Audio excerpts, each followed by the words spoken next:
Yo, what's going on, everybody? It's your boy Draco, aka the Fox, always thinking outside the box. And today I wanted to bring you guys a video talking about something that I personally discovered in Star Wars Battlefront 2, which somebody else told me about earlier, but I didn't really pay attention to it until like now. I actually gave it a shot and tried it out. But it's for all those people who played the beta and was actually having a tough time playing Star Wars Battlefront 2.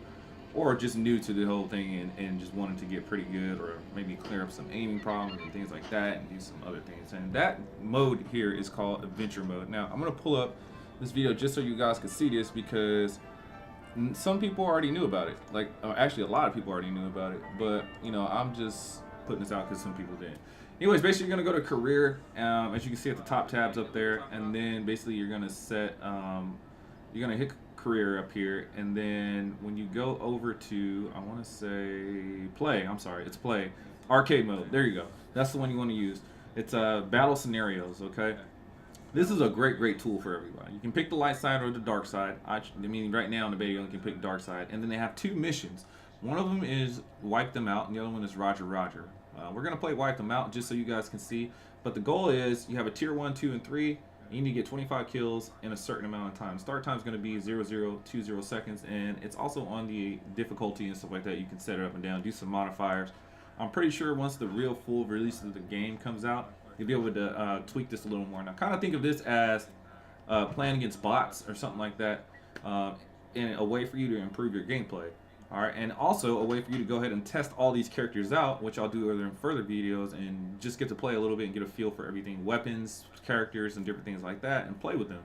And the crazy thing is all of these have an objective. So I thought this was really dope for people who ain't never really played the game. You know what I mean? So we started out as Darth Maul. Okay, I was kind of new at the point that I was doing this, but I wanted to go ahead and just check it out. Okay, and see what's going on. So the first thing you got to do is eliminate and defeat 25 of those soldiers right before the time limit runs out. Simple enough, you would think. But when you're never playing with Darth Maul, which I thought was fucking badass, right? It's a lot of fun, man. A lot of fun. So I'm running around just kind of killing shit right now. I'm still getting kind of used to the mouse and keyboard thing, especially because I played console my whole life. I'm not really used to the whole mouse and keyboard thing.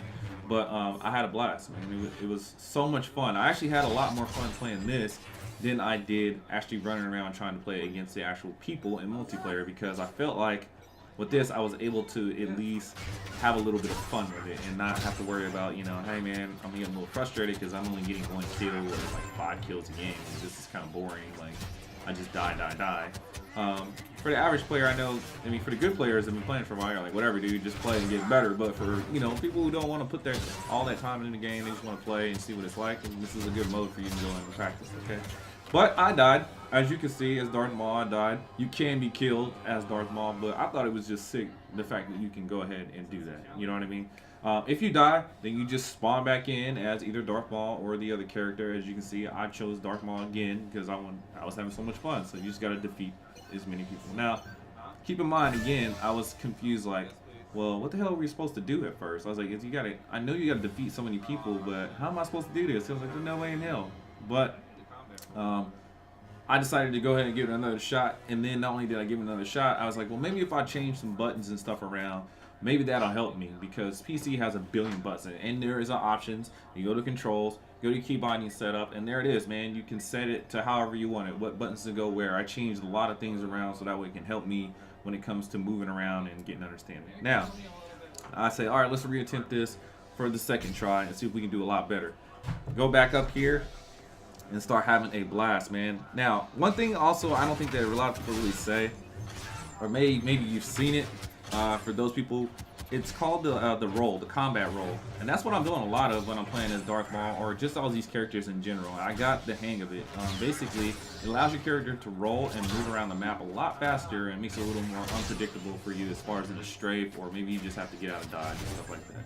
So use the combat roll to your best ability, man. That helps you out so much as far as getting out of dodge and stuff like that. All these abilities that you see on the bottom right corner, all of you guys know that each character has a special ability and stuff like that. For Darth Maul, you have the one on the left. It kind of does like this little, like, I don't know, twirl thing or whatever with the lightsaber. It's pretty cool shit. And then you have the force power. Who doesn't like to use the force power? And then at the same time, on the right, I forgot what it did. I just was kind of pushing buttons at that point.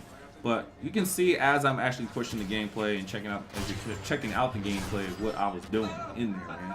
So give it a shot. Like I think you guys would really, really like this. I think this is something that's great that they brought into the Battlefront scene, and you can't help but like it. I mean, it's cool. You can play it over and over and over. Now, the also cool thing is you get credits for this. Okay, so credits are used to actually buy little like crates and stuff like that to give you more weapons and more character stuff and upgrades like that to help you out and the other stuff. So I thought that was pretty cool, man. That's really cool. So you get credits for a certain, not all day can you do this and just build credits, but a certain amount of credits per day you can do it if you play it like 3 times. Now we went into the Roger one. This one is the second one around, and this time you get to play as the different droid soldiers and stuff like that. So I thought that was cool. This allows you to actually, you know, basically we've already been playing most of this. Most of you, if you played it like at least 4 or 5 games. But this allows you to get your aim down. Number one, that's what I was using it for. Like, I really don't know how to aim in this with a mouse and keyboard. And especially because I'm used to ADSing, like, literally right up on the gun. But on here, it's just kind of like a zoomed-in hip fire, so to speak, when you're playing on Star Wars Battlefront. So you have to kind of get used to that. So that's a major adjustment. So what better place to do the adjustment than to come into something like this, get this down, and then, you know, once you get it down, you start getting, okay, I got the aim down a little bit. When you just practice and, you know, get it down to the T, because these bots are pretty, you know, pretty good as far as they're moving around and stuff like that. They're never going to be humans. I mean, but let's be real. It helps out, man. I'll tell you what, man. I did this for literally about 30 minutes. And I went back into multiplayer, and it helped me out tremendously, man. Like, I didn't feel like I was all over the place with my aim, or I was struggling to really understand how to move, and I couldn't get the combat roll. I wasn't pushing everything. Now, damn it, I had to, like, do a couple, like I said, key binding changes and stuff like that.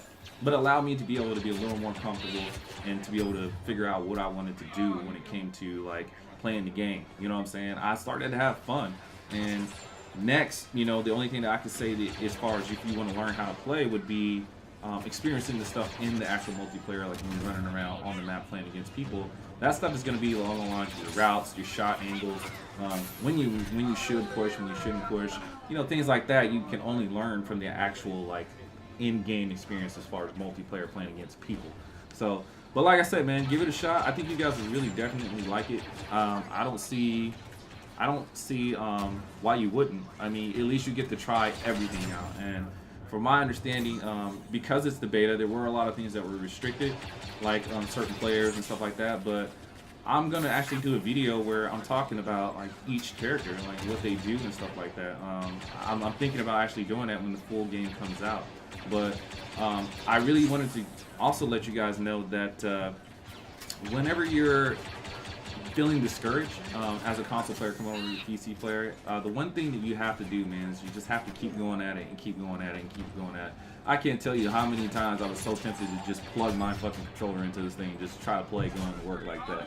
I still think I would have been at a slighter disadvantage because, let's be real, we all know that people who play with mouse and keyboard are a lot more precise, and the recoil is not really as bad, I don't think, when it comes to playing with mouse and keyboard.